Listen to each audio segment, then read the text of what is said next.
Bonjour mes frères et sœurs en Christ. Nous bénissons le Seigneur qui continue de nous donner la vie malgré tout ce qui se passe dans le monde, que ce soit en Europe, que ce soit en Amérique ou en Asie. Nous entendons des choses effroyables, mais le Dieu de grâce continue de nous préserver. Et malgré ce temps de confinement où nous avons pratiquement tout arrêté, nous bénissons le Seigneur parce que c'est le moment pour chacun de nous de s'approcher du Seigneur pour cultiver l'intimité avec Dieu. Et ce matin, je rends grâce à Dieu parce qu'il nous permet de nous retrouver encore autour de sa parole. La parole qui nous fortifie, la parole qui nous aide à marcher encore comme cela se doit. Et ce matin, je voudrais vous inviter à lire avec moi dans le livre de 1er Chronique, chapitre 12, verset 32. 1er Chronique, chapitre 12, verset 32. Je vous sers ma version qui dit ceci. Des fils d'Issachar ayant l'intelligence des temps pour savoir ce que devait faire Israël, 200 chefs et tous leurs frères sous leur ordre. Que le Seigneur bénisse sa parole. Avant que le roi David ne parvienne au trône, il a fallu des guerriers issus de toutes les 12 tribus d'Israël qui étaient venus pour lui prêter main forte, pour l'aider à être établi roi. Et chacun de ces soldats ou chacun de ces groupes avait joué un rôle important autour de David. Dans le verset que nous venons de lire, il s'agit des fils d'Issachar, le 5e fils de Jacob, qui est devenu une tribu importante également en Israël. Et qu'est-ce qui est leur particularité? On dit ici des fils d'Issachar ayant l'intelligence des temps pour savoir ce que devait faire Israël. Donc ce matin, nous voulons parler de l'intelligence des temps. Le discernement des temps. Et quand on parle de temps, c'est la succession des événements, la succession des circonstances, des situations. En un mot, c'est la vie. Vous savez, nous avons besoin de cette intelligence, de ce discernement, parce que un homme doit savoir à quelle époque, à quel temps il est et qu'est-ce qu'il convient de faire. Je donne quelques exemples. À l'approche d'une grande compétition, l'athlète ou le joueur doit savoir quel comportement adopter. Qu'est-ce qu'il doit manger? Qu'est-ce qu'il ne doit pas faire? Comment il doit dormir, ainsi de suite. À l'approche d'un combat, les officiers savent ce qu'il faut faire. Ou en temps de guerre, qu'est-ce qu'il convient de faire? Aujourd'hui, les autorités, les dirigeants nous ont intimé des ordres, des conduites, des précautions à prendre. C'est ça l'intelligence des temps. Et ici, les fils d'Issachar avaient cette réputation. Parmi les 12 tribus d'Israël, ceux-ci avaient cette réputation, cette particularité. Ils savent lire le temps, ils savent discerner ce qui se passe. Ils étaient les premiers à savoir que David est un futur roi. Ils savaient que David a l'avenir avec lui. C'est pourquoi ils se sont approchés de David, non seulement pour combattre, mais ils savaient ce qu'ils devaient faire, ce que Israël devait faire. De même, nous aussi, nous avons besoin de ce discernement. Nous avons besoin de cette intelligence. Nous avons besoin de savoir ce qu'il convient de faire en ce moment.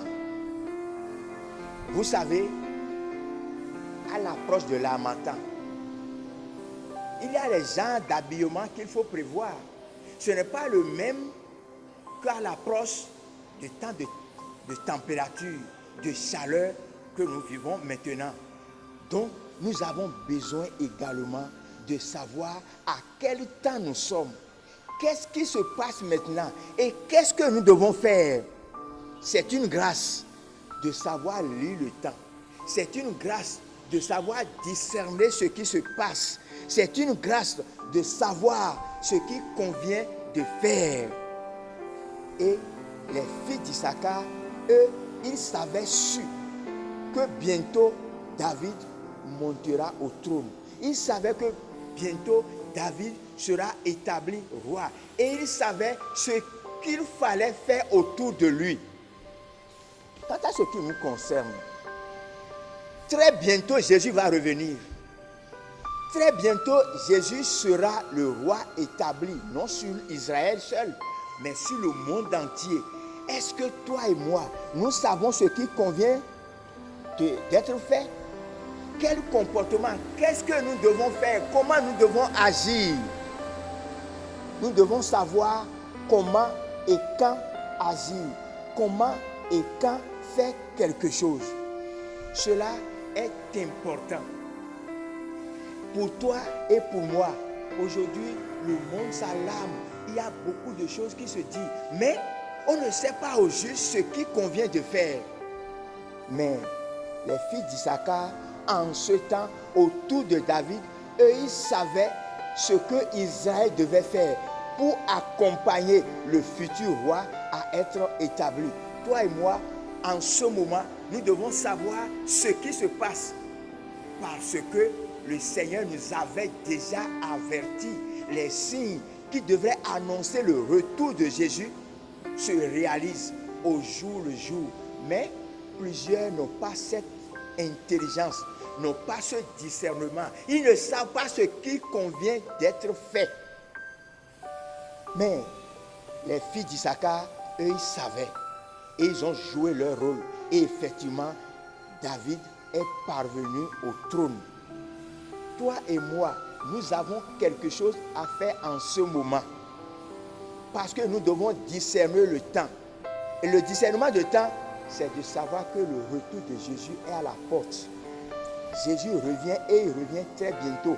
Parce que tout ce qui est prévu, tout ce qui était prophétisé, tout ce qui était annoncé, cela s'accomplit au jour le jour. Malgré que les hommes ne savent pas et ils se lancent dans d'autres interprétations. Non, toi et moi, nous ne devons pas être ainsi.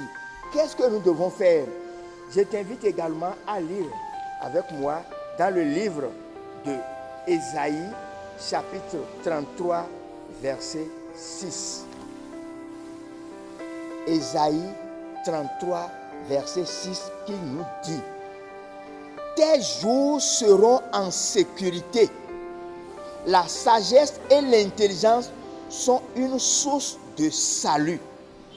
La crainte de l'Éternel, c'est là le trésor de Sion. Ta sécurité est liée au nouveau roi.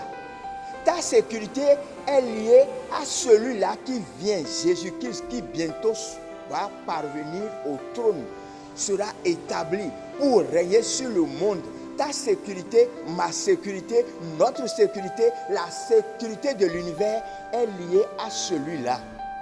Si nous pouvons savoir que très bientôt c'est lui qui vient, c'est lui qui prendra les rênes, et si nous savons ce que nous devons faire autour de lui, notre sécurité est liée à lui. Notre sécurité est assurée. Nous n'avons rien à craindre. Mais qu'est-ce que nous devons faire? Si nous restons dans l'ignorance, nous serons atteints. Si nous restons dans l'ignorance, nous perdrons. Et nous perdons énormément parce que le jugement arrive. Le jugement s'abattra sur le monde. Quand on dit cela, les gens rient, les gens se moquent. Quel jugement? Les choses ont été toujours comme ça. Ce n'est pas vrai. Il y a plus de 2000 ans, Jésus avait prédit certaines choses. Qui pouvait savoir que ces choses arriveraient à temps et de cette manière? et bien plus loin. Les prophètes Ésaïe avait existé au moins 700 ans avant Jésus-Christ. Donc, près de 3000 ans déjà, certaines choses étaient annoncées. Nous, toi et moi, nous ne devons pas être dans l'ignorance de ces choses. C'est pourquoi il est dit, tes jours seront en sécurité. La sagesse et l'intelligence sont une source de salut. Si nous avons cette sagesse, si nous avons cette intelligence, là, c'est une source de salut pour nous. Parce que c'est cette sagesse, c'est cette intelligence qui nous amèneront à savoir ce qu'il faut faire, ce qui convient, comment vivre, comment marcher. Parce que nous ne devons pas rester dans l'ignorance, car le moment vient où Dieu va frapper les idolâtres. Tous ceux qui ont rejeté Jésus-Christ comme Seigneur et Sauveur personnel, Dieu va exercer un jugement sur eux, que l'on veille ou non. Cela va arriver. Mais nous qui sommes avertis, nous ne devons pas être ignorants. Nous devons savoir en ce moment ce qu'il convient de faire. Ce n'est pas le moment de dormir. Ce n'est pas le moment de se promener. Ce n'est pas le moment de ne plus prier. Parce que quand on a dit que les églises sont fermées, pour certains, c'est le moment d'abandonner tout et de vivre dans le désordre. Non, toi et moi, ça ne devrait pas être le cas. Nous devons revoir notre vie, notre intimité avec le Seigneur. Si nous avons cette sagesse, si nous avons cette intelligence, on nous dit que c'est une source de salut. Parce que cela nous permettra d'éviter, d'échapper à ce jugement terrible qui s'abattra sur le monde. Tout ceci, ce n'est qu'un signe annonciateur. Ce n'est pas encore le vrai jugement. Ça vient, mais cela nous prépare. C'est pourquoi toi et moi, nous devons savoir quel comportement nous devons adopter. C'est pourquoi je voudrais t'inviter à lire ce dernier passage avec moi. C'est dans le premier livre de Pierre. 1er Pierre, chapitre 4, verset 17 et verset 18. Le livre de 1er Pierre, chapitre 4, verset 17 et verset 18. Car c'est le moment où le jugement va commencer par la maison de Dieu. Or, si c'est par nous qu'il commence, quelle sera la fin de ceux qui n'obéissent pas à l'évangile de Dieu? Et le verset 18 dit, et si le juste se sauve avec peine, que deviendront l'impie et le pécheur? Le jugement commencera d'abord par la maison de Dieu, par nous. C'est pourquoi ce n'est pas le moment de dormir. Pour ceux qui ont déjà accepté Jésus-Christ comme leur Seigneur et Sauveur personnel, ce n'est pas le moment de dormir, ce n'est pas le moment de croiser les bras pour ne plus prier, pour ne plus évangéliser, pour ne plus faire ce que Dieu nous recommande. Mais c'est le moment pour nous de craindre Dieu, de nous approcher de Dieu, de cultiver notre intimité avec Dieu. C'est ce qui sera avantageux pour nous.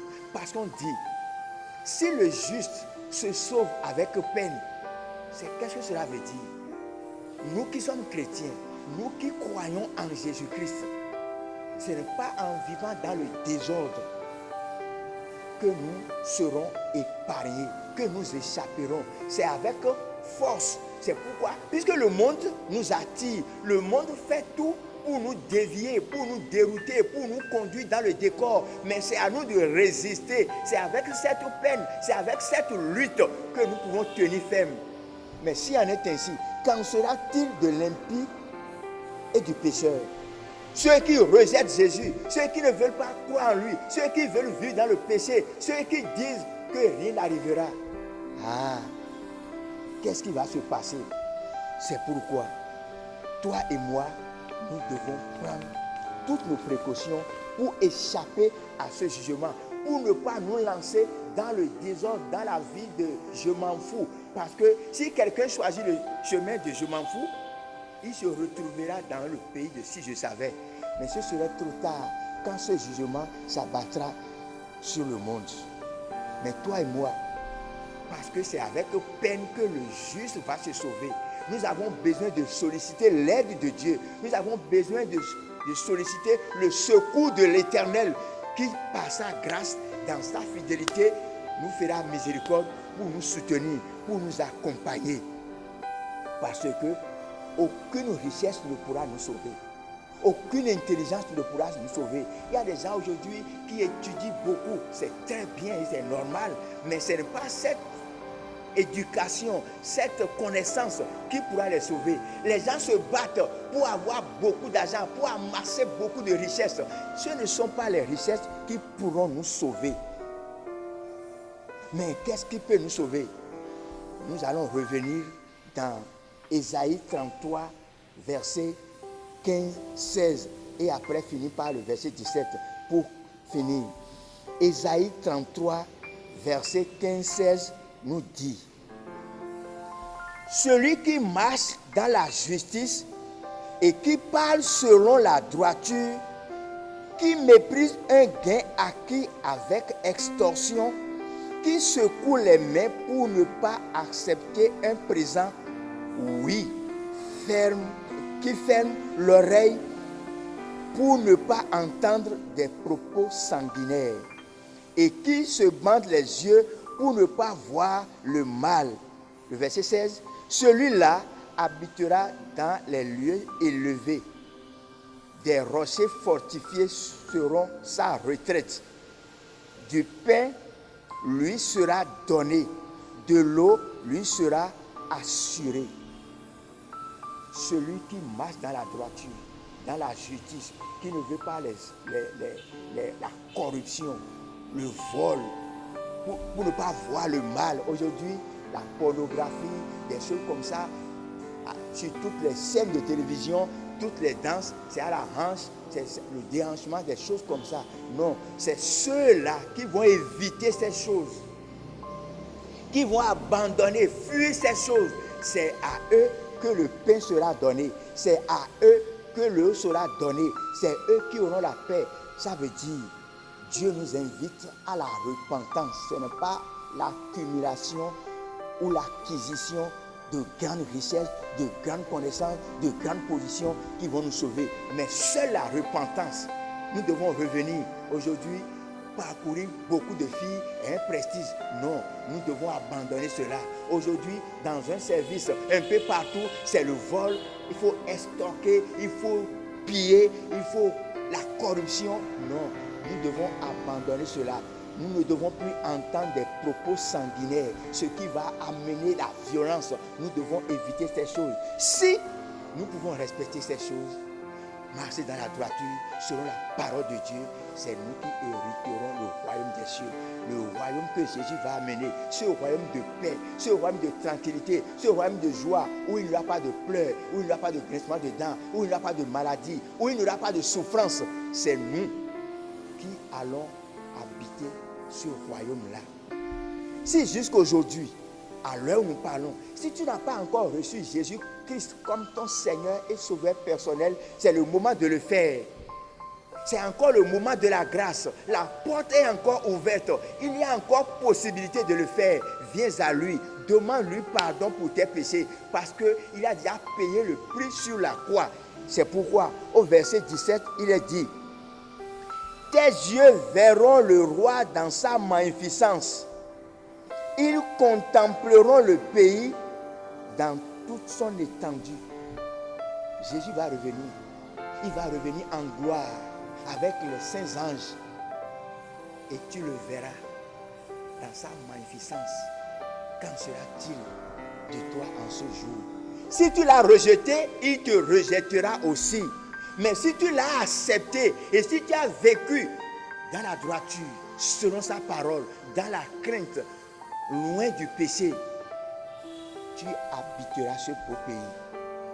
Mon frère, ma soeur, où que tu sois et tu m'entends maintenant, c'est le moment de savoir ce qu'il faut faire. Et ce qu'il faut faire, c'est d'accepter Jésus-Christ comme Seigneur et Sauveur personnel. Je ne te parle pas de la religion. Ce n'est pas le fait d'avoir son nom dans un registre d'une église, d'une dénomination, mais tu dois aller à Jésus-Christ, savoir qu'il est mort sur la croix pour toi, pour tes péchés. Et que c'est lui seul qui est le chemin, c'est lui seul qui est la vie, c'est lui seul par lequel nous pouvons atteindre le Dieu Tout-Puissant, le Dieu Créateur qui nous prépare un royaume, un pays de paix. Mais si tu l'as déjà accepté, je t'encourage, je t'exhorte à marcher dans la droiture, à marcher dans la crainte. C'est pourquoi, toi et moi, autant que nous sommes, nous avons besoin de savoir ce que nous devons faire maintenant. C'est ça l'intelligence du temps, le discernement, pour savoir que très bientôt, Jésus revient pour être établi roi et nous serons sous lui. Tout le monde, nous serons sous lui. Que tu veux ou pas, il sera là et tu le verras dans sa magnificence, dans ce beau pays. C'est pourquoi, pour finir simplement, je vais prier pour toi. Seigneur Jésus, voici encore une opportunité donnée à chacun. Tous ceux qui m'écoutent en ce moment, que tu leur accordes l'intelligence du temps, le discernement, afin qu'ils sachent ce qu'ils doivent faire. Permets-leur de s'approcher de toi, de t'accepter comme leur Seigneur et Sauveur personnel, parce que tu as été à la croix pour eux. Tu as déjà payé le prix. À eux simplement d'accepter. Oui, c'est un don que tu accordes à ceux qui viennent à toi, que tu accordes à tous ceux-là, le don de discernement, qu'ils t'acceptent, parce que très bientôt, tu reviens. Et si tu reviens, dans le même temps, le jugement s'abattra sur le monde. Seigneur, préserve-les. Je te bénis parce que tu m'as exaucé au nom puissant